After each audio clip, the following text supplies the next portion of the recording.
গেলেন। কাছে যাওয়ার পর জিজ্ঞেস করলেন যে আপনারা কোথা থেকে রওনা, কি অবস্থা? বললো যে আমরা এত কষ্টে দুঃখে জীবনযাপন করতেছি, খলিফা ওমর আমাদের কোনো খবর দিচ্ছে না। তো বললো যে ওমর কিভাবে খবর দিবে, কিভাবে জানবে? সে আমাদের খলিফা, সে আমাদের অবস্থা জানবে না, এটা কেমন কথা? তো যাই ওমর রাদিয়াল্লাহু তাআলাকে ওই মহিলা চিনে না। তো পরে ওমর রাদিয়াল্লাহু তাআলা সাথে সাথে ওইখান থেকে চলে আসলেন।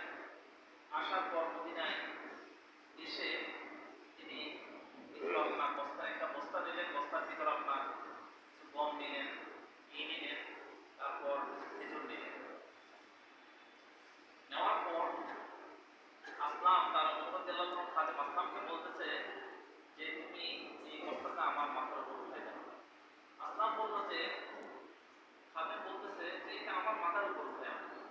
বললো না, তুমি এখন মাথার উপর উঠে দাও, পরকালে যে আল্লাহ রাব্বুল আলামিন আমার থেকে যে হিসাব নেবে, আমি যে খলিফাতুল মুসলিমিন, খলিফার দায়িত্বে আছি, এই দায়িত্বটা আমার যথাযথভাবে পালন না করলে আল্লাহ রাব্বুল আলামিন আমার কাছ থেকে যে হিসাব নেবেন, তাহলে এই হিসাব কি তুমি দিবে না আমি দেব? এই কথা বলে ওমর রাদিয়াল্লাহু তাআলা মাথায় খাদেমে